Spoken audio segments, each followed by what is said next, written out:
اور جو نیکی سے خیر کرنا چاہے مزید تو وہ اس کے لیے بہتر ہے، ایک کے بجائے 2 کو کھلائے، 3 کو کھلائے، 4 کو کھلائے، 10 کو کھلائے، تو یہ تو ترغیب ہے۔ لیکن کم سے کم ایک مسکین کو کھانا کھلانا 2 وقت کا۔ وَأَن تَصُومُوا خَيْرٌ لَكُمْ، اب دیکھیے یہ لفظ بول رہے ہیں، اگر تم روزہ رکھو تو یہ تمہارے حق میں بہتر ہے، یعنی اگرچہ اختیار تمہیں دے دیا ہے، اختیار یہ ہے کہ روزہ رکھو، اگر نہ رکھو تو فدیہ دے دو ایک مسکین کا کھانا، لیکن اگر تم روزہ رکھو، ان کنتم تعلمون، اگر حقیقت میں تم علم رکھتے ہو کہ روزے کے اندر کیا کیا برکات ہیں، تو تمہیں روزہ لازماً رکھنا چاہیے۔ تشویق اور ترغیب موجود ہے، لیکن یہ کہ اس کی فرضیت یا وجوب نہیں ہے۔ یہ تھا ابتدائی حکم روزے کے ضمن میں۔ اب اس کے بعد اگلی آیت جو ہے اس کے بھی پہلے حصے کو مت پڑھیے، شہر رمضان الذی انزل فیہ القرآن، اس کے بارے میں تو بعد میں گفتگو ہوگی، بینات من الہدی والفرقان، لیکن اگلا جملہ فمن شہد منکم الشہر فلیصم، اب یہ رمضان کے روزے کی فرضیت کا حکم آیا ہے۔ رمضان کا مہینہ وہ ہے جس میں قرآن نازل کیا گیا، اس کے بارے میں جیسا کہ میں نے عرض کیا پھر بعد میں عرض کروں گا، لیکن جو شخص بھی تم میں سے موجود ہو اس مہینے میں، اپنے گھر میں موجود ہے، اپنے شہر میں موجود ہے، سفر پر نہیں ہے، یا یہ ہے کہ جو شخص بھی اس مہینے کو پائے، اس کی زندگی میں یہ مہینہ آ جائے، یہ برکتوں کا ایک موقع اسے مزید حاصل ہو جائے، فلیصم، یہ امر کا صیغہ ہے، یہ وجوب ہے مطلقاً۔ اب اس میں جو 2 رعایتیں پہلے دی گئی تھی ان میں سے ایک کو برقرار رکھا، وَمَنْ كَانَ مَرِيضًا أَوْ عَلَىٰ سَفَرٍ فَعِدَّةٌ مِّنْ أَيَّامٍ أُخَرَ، یہی وہ الفاظ ہیں جن کی بنا پر میرا گمان اس وقت بھی یہ تھا کہ یہ 2 بیک وقت نازل نہیں ہو سکتی آیات، یہ جو تکرار ہے بے معنی تکرار ہو جائے گی پھر اگر ایک ہی وقت میں نازل ہو رہی ہو، اور قرآن مجید کی فصاحت اور بلاغت سے یہ چیز بعید ہے کہ وہاں پر اس طرح کی تکرار بلا سبب ہو رہی ہو۔ قرآن میں اور بہت سی آیات ہیں جن میں کہ آپ کو معلوم ہے کہ پورا رکوع ہے سورہ مزمل کا، جس میں قیام اللیل کا حکم ہے، پھر اسی کے آخر میں وہ آیت شامل کر دی گئی ہے جو کم سے کم 1 سال بعد نازل ہوئی ہے، جس میں کہ رات کے قیام کا وجوب ختم کر دیا گیا، اور صرف یہ کہ جتنا بھی تم سے ممکن ہو سکا کرو، ضروری نہیں ہے کہ تہائی شب ہو، آدھی ہو، 2/3 ہو، جتنا بھی ممکن ہو قرآن پڑھا کرو رات کو، گویا کہ وہ فرضیت جو تھی قیام اللیل کی وہ ختم ہو گئی۔ تو اس حوالے سے وہ جو ناسخ ہے، منسوخ کرنے والی آیت بھی اس کے ساتھ ہی رکھ دی گئی ہے، تاکہ وہ جو اصل حکم تھا وہ بھی برقرار سامنے رہے، اور جس نے آ کر اسے منسوخ کیا وہ بھی برقرار رہے اور سامنے رہے۔ اسی طرح یہاں پر بھی یہ حکم آیا، کتنے عرصے کے بعد آیا یہ مجھے معلوم نہیں، لیکن یہ کچھ عرصے کے بعد آیا ہے کہ رمضان کا مہینہ وہ ہے کہ جس میں قرآن نازل کیا گیا ہے۔ اب جو شخص بھی اس مہینے کو پائے اس پر لازم ہے کہ اس کے روزے رکھے۔ ہاں، من کان مریضاً او علی سفر، جو شخص ہو مریض، بیمار ہو یا سفر پر ہو، فعدۃ من ایام اخر، تو وہ تعداد پوری کر لے دوسرے دنوں میں۔ یرید اللہ بکم الیسر ولا یرید بکم العسر، اللہ تمہارے ساتھ آسانی چاہتا ہے، سختی نہیں چاہتا۔ یہ اصل میں کیوں کہا ہے اس کی وجہ سمجھ لیجئے، آج بھی آپ کو اپنے ہاں ایسے لوگ مل جائیں گے جن کا تقویٰ کا تصور اتنا غلط ہو گیا ہے کہ 104 درجے کا بخار ہے، روزہ چھوڑنے کو تیار نہیں۔ بھلے آدمیوں، اللہ نے تمہیں ایک رخصت دی ہوئی ہے تو خام خواہ اپنے اوپر یہ شدت کیوں لے رہے ہو؟ لیکن لیتے ہیں، روزہ چھوڑنے کو تیار، روزہ قضا نہیں کروں گا، سفر پر جا رہے ہیں اور روزہ قضا کرنے کو تیار نہیں۔ ایک موقع پر ایک غزوے کے دوران ایسا ہوا کہ کچھ لوگوں نے روزہ رکھا ہوا تھا، لیکن وہ اتنے یوں سمجھیے مزمحل ہو گئے کہ جب پڑاؤ پر پہنچے تو جن کا روزہ نہیں تھا انہوں نے تو بڑی چاق و چوبند طریقے سے خیمے نصب کیے، سارا بندوبست کیا، اور یہ جا کر بے سدھ ہو کر بے ہوش ہو کر گر پڑے۔ تو حضور نے فرمایا ان کو دیکھ کر، لیس من البر الصیام فی السفر، سفر میں روزہ رکھنا یہ کوئی نیکی کا کام نہیں ہے، یہ نیکی کا غلط تصور ہے کہ جو تم نے اپنے اختیار کر لیا، یہ تمہارے اندر تشدد پسندی پیدا ہو رہی ہے۔ دین کے احکام میں جو مقصد ہے وہ کیا ہے؟ یرید اللہ بکم الیسر ولا یرید بکم العسر۔ اسی پر عمل کرتے ہوئے حضور نے فرمایا ہے کہ جو بھی علماء دین ہیں یا جو رہنمایان دین ہیں ان کا کام کیا ہے؟ آپ نے فرمایا یسروا ولا تعسروا، دیکھو آسانیاں پیدا کرو، سختیاں پیدا نہ کرو۔ دین میں سختیاں پیدا کرنا بھی وہ اسر اور اغلال بن جاتا ہے کہ جس کو رفع کرنے کے لیے اور جس سے لوگوں کو، یہودیوں کو اور تمام اہل کتاب کو نجات دینے کے لیے اللہ تعالیٰ نے اپنے رسول محمد صلی اللہ علیہ وسلم کو بھیجا۔ وَيَضَعُ عَنْهُمْ إِصْرَهُمْ وَالْأَغْلَالَ الَّتِي كَانَتْ عَلَيْهِمْ، کہ جہاں وہ نیکی کا حکم دیتے ہیں، بدی سے روکتے ہیں، پاکیزہ چیزوں کو حلال ٹھہراتے ہیں اور خبیث چیزوں کو، ناپاک چیزوں کو حرام قرار دیتے ہیں، وہیں وہ لوگوں کے اوپر سے وہ بوجھ بھی ختم کرتے ہیں کہ جو انہوں نے خام خواہ اپنے اوپر لاد لیے۔ تو ان میں سے یہ بھی ہے کہ یہ نیکی کا کام نہیں ہے کہ آپ سفر میں ہیں اور روزہ رکھ رہے ہیں۔ یرید اللہ بکم اليسر ولا یرید بکم العسر وَلِتُكْمِلُوا الْعِدَّةَ، لیکن یہ بات واضح رہے کہ اب تمہارے لیے تعداد کو پورا کرنا لازم ہے، یہ نہیں ہے کہ آپ اس کی جگہ پر فدیہ دے دیں تو بات پوری ہو جائے گی، نہیں۔ روزے کی تعداد آپ کے رمضان میں 2 روزے 3 روزے چھوٹ گئے بیماری کی وجہ سے، ٹھیک ہے، لیکن دوسرے دنوں میں اس کی قضا دینی لازم ہے۔ وہ روزے رکھنے جو ہیں آپ پر لازم ہے، ان کا کوئی بدل جو ہے وہ فدیہ نہیں ہو سکتا۔ البتہ یہ نوٹ کر لیجئے، یہ حکمت نبوی ہے کہ یہاں اگرچہ وہ فدیے کا حکم جو ہے گویا کہ بظاہر قرآن مجید کے الفاظ سے محسوس ہوتا ہے کہ مطلقاً منسوخ ہو گیا، لیکن حضور نے اس کو خاص حالتوں میں باقی رکھا ہے۔ کوئی شخص اتنا بوڑھا ہو چکا ہے یا خاتون اتنی بوڑھی ہو چکی ہے کہ دن بھر کا فاقہ جو ہے اس میں اندیشہ ہے کہ کہیں ہلاک نہ ہو جائے، کوئی مریض ہے، مرد ہے یا عورت ہے، وہ ڈائبٹیز کی مریضہ ہے، اس کو وہ شوگر کا مرض ہے اور وہ اس کو برداشت نہیں کر سکتی، شوگر لیول بہت نیچے ہو جائے تو موت واقع ہو سکتی ہے۔ کوئی ایسا مریض ہے جس کو مرض سے شفا پانے کی اب کوئی امید ہے ہی نہیں کہ میں مرض سے شفا پا جاؤں گا یا پا جاؤں گی تو اس کے بعد میں روزہ مکمل کر دوں گی، نہیں۔ ایسے لوگوں کے لیے حضور نے اس رعایت کو برقرار رکھا ہے کہ ایسے لوگ اگر ایک مسکین کو کھانا کھلا دیں تو یہ فدیہ بن جائے گا، لیکن جو بھی شخص صحت مند ہو اور صحت کی توقع رکھتا ہو اور جو شخص بھی طاقت رکھتا ہو روزے کا قضا کر دینے کا، اس کے لیے لازم ہے کہ روزوں کی قضا کرے۔ وَلِتُكْمِلُوا الْعِدَّةَ وَلِتُكَبِّرُوا اللَّهَ عَلَىٰ مَا هَدَاكُمْ، اور تاکہ تم اللہ کی کبریائی کا اعلان کرو اس چیز پر کہ جو اس نے تمہیں ہدایت عطا فرمائی ہے۔ اب اس کا ایک تو ظاہر ہے کہ جب روزے ختم ہوتے ہیں عید الفطر میں، تکبیر اضافی تکبیرات کے ساتھ 2 رکعتیں ہیں جو ہم ادا کرتے ہیں۔ احناف کے نزدیک 6 اضافی تکبیرات ہیں اور اہل حدیث کے نزدیک 12 ہیں، لیکن تکبیرات ہیں اضافی۔ اور یہ کہ جاتے ہوئے اور آتے ہوئے عید کے لیے آپ جا رہے ہیں تو تکبیرات پڑھتے ہوئے جائیے، واپس آ رہے ہیں تکبیر پڑھتے ہوئے آئیے، اور یہ بھی کہ جاتے ہوئے راستہ کوئی اور، آتے ہوئے راستہ کوئی اور اختیار کیجئے تاکہ پورا شہر، پوری بستی جو ہے تکبیر کی آواز سے گونج جائے۔ یہ ظاہر ہے۔ باطن اس کا کیا ہوگا؟ اللہ کی کبریائی کا اعلان کرو، اللہ کی کبریائی کو نافذ کرنے کی کوشش کرو۔ جب اللہ نے تمہیں ہدایت دے دی ہے، تمہیں اپنے دین حق سے نواز دیا ہے، اب تمہارا فرض ہے کہ اس کو قائم کرو، اس کے لیے جد و جہد کرو، اس کے لیے تن من دھن لگاؤ، اس کے لیے جان اور مال سے جہاد کرو۔ وَلِتُكَبِّرُوا اللَّهَ عَلَىٰ مَا هَدَاكُمْ وَلَعَلَّكُمْ تَشْكُرُونَ، اور تاکہ تم واقعتاً شکر کرو۔ اس پر بھی گفتگو بعد میں ہوگی۔ یہ حکمت صوم کے حوالے سے ہے یہ لفظ۔ اس کے بعد جو ہے ایک آیت چھوڑ کر پھر اگلی 5ویں آیت پڑھیے۔ یہ ہے تکمیلی احکام۔ ابتدائی احکام آ گئے، نمبر 2 میں صوم رمضان کا حکم آ گیا۔ نمبر 3 پر ہوا کیا تھا کہ جب روزوں کا حکم دیا گیا تو چونکہ مثال آپ نے رکھی تھی یہود کی کہ یہود جو ہے عاشورہ کا روزہ رکھتے ہیں تو ہم بھی کیوں نہ رکھیں، مسلمانوں تم بھی رکھو۔ اس سے گمان یہ کیا گیا کہ جو احکام یہود کی شریعت میں ہیں روزے کے، شاید وہی ہماری شریعت میں بھی ہے، اور ان کی شریعت میں یہ تھا کہ رات کو سو گئے تو روزہ شروع ہو گیا، اور وہ روزہ اب نہ کوئی سحری ہے نہ رات میں کے دوران کوئی میاں اور بیوی جو ہے وہ ہم بستری کر سکتے ہیں، بلکہ یہ کہ وہ روزہ صبح سے لے کر پھر جب رات کے بعد صبح آئے گی، صبح سے پھر دوپہر اور شام اور غروب آفتاب پر جا کر روزہ ختم ہوگا۔ گویا کہ کم و بیش 20 گھنٹے کا روزہ یا 21 گھنٹے کا روزہ، کیونکہ اگر غروب آفتاب کے 3 گھنٹے کے بعد آدمی سو گیا تو وہاں سے جو روزہ شروع ہوا ہے تو غروب آفتاب پر اگلے روز جو ہے وہ ختم ہوگا، تو ہو جائے گا 20-21 گھنٹے کا روزہ۔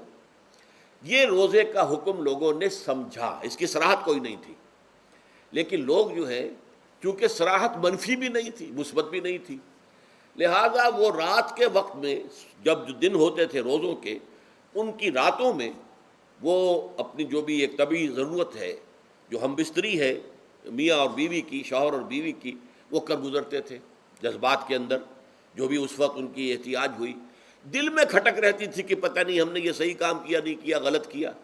تو اس سے یہ کہ ظاہر بات ہے کہ پھر قرآن مجید اسے قرار دے رہا ہے اپنے آپ سے خیانت کرنا. جب انسان اپنے ضمیر کے خلاف کوئی بات کر رہا ہو تو چاہے وہ بات صحیح ہے لیکن وہ اسے گناہ سمجھ کے کر رہا ہے تو اس نے تو گناہ کیا.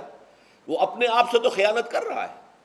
ایک شخص ہے وہ بکری کا گوشت کھا رہا ہے لیکن سمجھتا یہ کہ یہ سور کا گوشت ہے، تو اس نے تو سور ہی کا کھایا نا، اس نے بکری کا تو نہیں کھایا، لیکن اس نے سمجھا یہ کہ یہ سور کا گوشت اور کھا رہا ہے. تو اس حوالے سے ایک دغدغہ سا دل میں رہتا تھا، پریشانی. تو اب جو یہ 5ویں آیت ہے، طویل ترین آیت ہے اس سلسلے کی، اس میں روزے کے تکمیلی احکام آ گئے جو ابدی ہیں، آج تک قائم ہیں اور قیامت تک قائم رہیں گے. فرمایا احل لکم لیلۃ الصیام الرفث الی نسائکم، اے مسلمانوں روزے کی راتوں میں تمہارے لیے حلال کر دیا گیا ہے اپنی بیویوں سے اپنی خواہش کا پورا کرنا. رفث الی نسائکم ہن لباس لکم وانتم لباس لہن، وہ تمہارے لیے بمنزلہ لباس ہیں. جیسے لباس کے اور انسان کے بدن کے درمیان کوئی حجاب نہیں ہوتا، ایسے ہی شوہر اور بیوی کے درمیان بھی کوئی حجاب نہیں رہتا. ہن لباس لکم وانتم لباس لہن. اور ویسے بھی ایک معنی میں کہ جیسے لباس آپ کو گرمی کی شدت سے بچاتا ہے، ورنہ ہو سکتا ہے کہ تیز دھوپ جو ہے جو عرب میں ہوتی تھی وہ تو آپ کی کھالوں کو جلا دے، تو یہ حفاظت کا ایک ذریعہ بھی ہے. اسی طریقے سے شوہر کے لیے بیوی اپنی عفت و عصمت کو برقرار رکھنے کے لیے ایک ذریعہ ہے کہ کہیں حرام میں منہ نہ مارے. بیوی موجود ہے، حلال ذریعے سے اپنی خواہش پوری کرے. اور بیوی کے لیے شوہر اسی طریقے سے ایک ڈھال بن جاتا ہے کہ اسے خام خواہ ادھر ادھر دیکھنے کا کوئی خیال بھی کبھی نہ آئے، اس کی جو بھی نفسانی خواہش ہے اس کی شوہر پورا کر رہا ہے. تو اس اعتبار سے بھی ہن لباس لکم وانتم لباس لہن.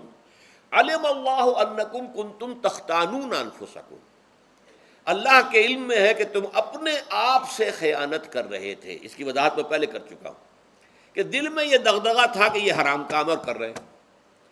یہ گویا کہ اپنے آپ سے خیانت، اللہ سے بغاوت نہیں تھی. کیوں کہ اللہ تعالیٰ کی طرف سے تو حکم تمہیں معلوم تھا ہی نہیں ابھی، آیا اس کی اجازت ہے یا نہیں ہے، لیکن اپنے آپ سے تو خیانت کر رہے ہو نا. تم یہ سمجھ رہے تھے کہ یہ نہیں ہونا چاہیے، یہ گویا کہ ممنوع ہے اور کر رہے تھے. تو اس کو کہا کہ تم اپنے آپ سے خیانت کر رہے تھے. علم اللہ انکم کنتم تختانون انفسکم فتاب علیکم، تو اللہ نے تم پر اپنی رحمت اور مغفرت کے ساتھ توجہ فرمائی. یعنی جو کچھ اب تک ہو چکا ہے اسے اللہ نے معاف کر دیا، اسے صاف کر دیا، کلین سلیٹ. اب تمہارا جو اعمال نامہ ہے اس میں اس طرح کا اگر کوئی عمل درج ہو گیا ہے تو وہ اللہ نے صاف کر دیا ہے. وعفا عنکم، اور تمہیں معاف بھی کر دیا ہے. فالآن باشروہن، تو اب تم ان کے ساتھ جو بھی تعلق زن و شو ہے اس کو اختیار کر سکتے ہو. فالآن باشروہن وابتغوا ما کتب اللہ لکم، اور حاصل کرو وہ کچھ جو کچھ اللہ نے تمہارے لیے لکھ دیا ہے. یہ تعلق زن و شے سے دو چیزیں ہیں کہ جو مقصود ہیں. ایک تو سب جانتے ہیں اولاد، ہر انسان کی خواہش ہوتی ہے کہ میری نسل کا تسلسل باقی رہے. لیکن نمبر دو ایک شے اور ہے، قرآن مجید میں بیان کیا گیا، بولے تسکنو الیہا، اس میں ایک سکون ہے. اس میں جو بھی ہے، جو بھی عمل ہے مباشرت کا، اس میں ایک اعصابی طور پر سکون کی کیفیت انسان کو حاصل ہوتی ہے. تو یہ بھی مطلوب و مقصود ہے. تو ما کتب اللہ لکم، تمہارے لیے اللہ نے اس میں ایک تو اولاد کا معاملہ رکھ دیا ہے اور ایک تمہارے لیے سکون کا، لتسکنو الیہا، تاکہ تم ان کی طرف توجہ کر کے سکون حاصل کرو. فالآن باشروہن وابتغوا ما کتب اللہ لکم وکلوا واشربوا، اب سحری کا حکم آ گیا. وکلوا واشربوا حتی یتبین لکم الخیط الابیض من الخیط الاسود من الفجر، اور کھاتے رہو اور پیتے رہو یہاں تک کہ تمہارے لیے فجر کے وقت کے اعتبار سے سفید ڈوری سیاہ ڈوری سے بالکل علیحدہ ہو جائے. اصل میں اس کو بعض صحابہ نے تو سمجھا کہ یہ لغوی معنی اس کے لیے کہ آپ اپنے تکیے میں ایک سفید دھاگا رکھ لیا ایک کالا رکھ لیا، اور دیکھتے رہتے تھے. جب یہ سفید اور کالا علیحدہ علیحدہ نظر آنے لگے تو پھر روزے کا رکھنے کا وقت شروع ہو چکا اور اب کھانا پینا بند کر دیا جائے. فرمایا گیا یہ مراد نہیں ہے. یہ جب پاؤں پھٹتی ہے تو اس کے اندر ایک سفید سی لکیر جو ہے افق کے اوپر آتی ہے، یہ ہے مراد، کہ وہ جو سفید لکیر ہے وہ ظاہر ہو جائے اور وہ رات کے اختتام کا گویا کہ ایک اعلان اور علم بن جائے. تو وَكُلُوا وَاشْرَبُوا، اب اس کی جو ہے بڑی تاکید کی گئی ہے تسحروا فإن فی السحور برکۃ، سحری ضرور کیا کرو، اور یہ در حقیقت برکت کا ذریعہ ہے۔ یہ بھی آپ نے فرمایا ہمارے اور یہود کے روزے کے مابین جو فرق ہے وہ سحری ہے۔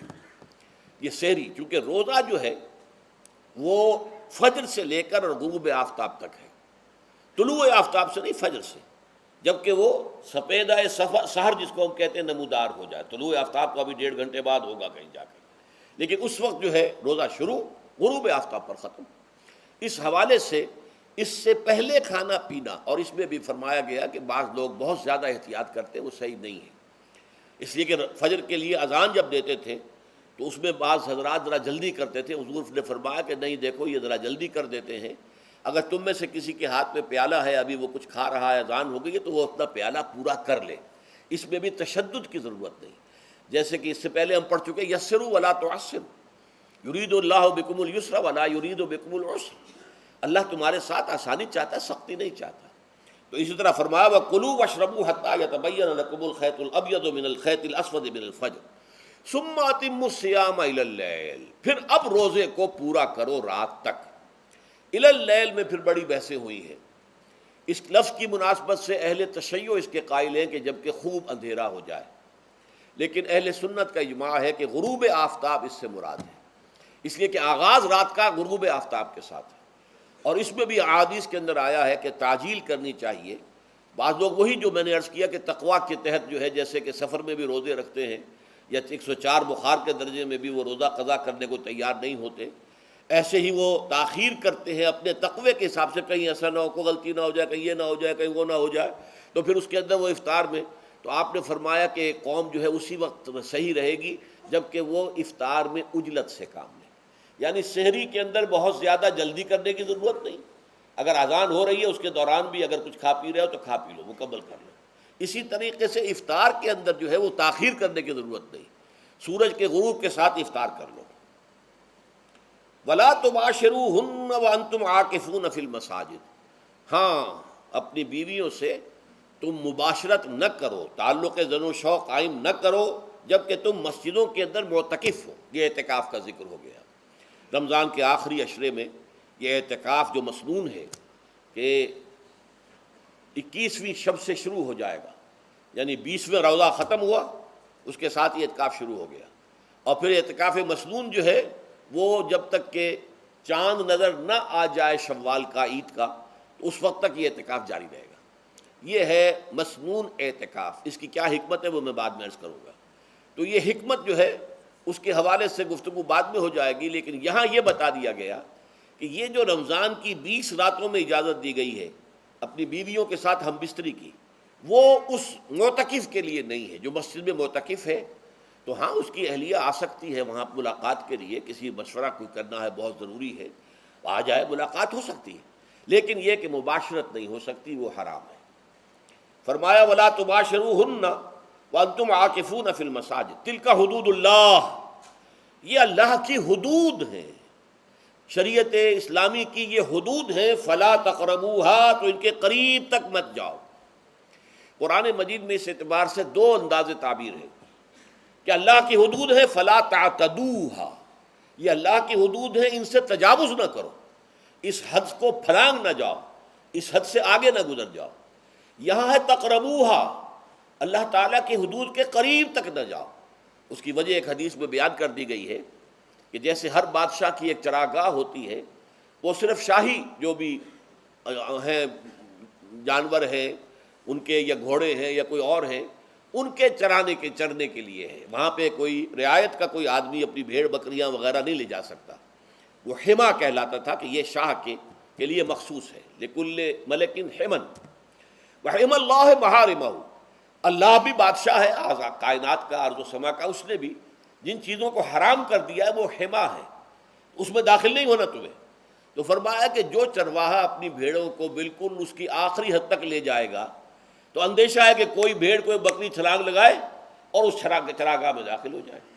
اس لیے کیپ ایٹ اے ڈسٹینس، ایک فاصلے پر رہو۔ احتیاط کا تقاضا یہ ہے کہ اس آخری حد کے قریب نہ جاؤ، فلا تقربوها، اس کے قریب نہ جاؤ۔ ان حدود کی تو سختی کے ساتھ پابندی کرنی ہے۔ ان کے لیے یہ ہے کہ ان کو نہ صرف یہ کہ ان سے تجاوز نہیں کرنا بلکہ ان سے ذرا کچھ فاصلے ہی پر اپنے آپ کو رکھنا ہے۔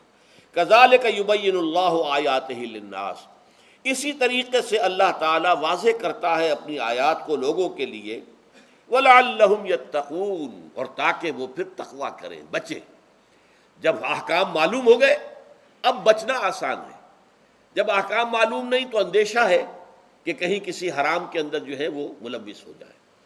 جیسے کہ ایک حدیث میں آتا ہے کہ الحلال بین والحرام بین وبینہما مشتبہات، حلال کیا ہے یہ بھی واضح ہے، حرام کیا ہے یہ بھی واضح ہے، البتہ ان دونوں کے مابین کچھ چیزیں ہوتی ہیں متشابہات، پتہ نہیں حلال ہے کہ حرام ہے، تو تم بچو، ان چیزوں سے بھی بچو، اس لیے کہ اس کے اندر حرام ہونے کا اندیشہ ہے نا، لہذا ان سے بھی بچو۔ جو صریحاً حلال ہے اسی پر اتفاق کرو، جن کے بارے میں تعین نہیں ہو پا رہا ہے کہ وہ حلال ہیں، البتہ یہ بھی ثابت نہیں ہو رہا ہے کہ وہ حرام ہیں، تو ان سے یہ تقویٰ کا تقاضا ہے۔ اگرچہ قانونی اعتبار سے یہ کہا جائے گا کہ وہ مباح ہے، جس شے کی حرمت کا ثبوت ہمیں کتاب اللہ اور سنت رسول سے نہ ملے وہ مباح ہے، لیکن یہ ہے کہ تقویٰ کا تقاضا یہ ہے، قانون کا تقاضا یہ کہ مباح کو آپ اختیار کریں گے تو آپ پر گرفت نہیں ہوگی، اس لیے کہ اس کی حرمت ثابت نہیں ہے، لیکن تقویٰ کا تقاضا یہ ہے کہ آپ صرف اس شے پر اکتفا کریں کہ جس کے حلال ہونے کے لیے ثبوت اور دلیل موجود ہے۔ تو یہ ہے کہ تلک حدود اللہ فلا تقربوها کذالک یبین اللہ لکم للناس آیاتہ للناس لعلہم یتقون۔ یہ احکام ہے تکمیلی روزے کے، جس کے ضمن میں میں نے کچھ احادیث نبویہ کے حوالے سے بھی ان کی مزید وضاحت کر دی۔ اب آئیے تیسری بات، روزے کا اصل حاصل کیا ہے؟ اب پہلی آیت پر ہمیں توجہ دینی ہوگی، یا ایھا الذین آمنوا کتب علیکم الصیام، اہل ایمان تم پر روزہ فرض کیا گیا، لکھ دیا گیا، طے کر دیا گیا، اگرچہ جیسا کہ میں نے عرض کیا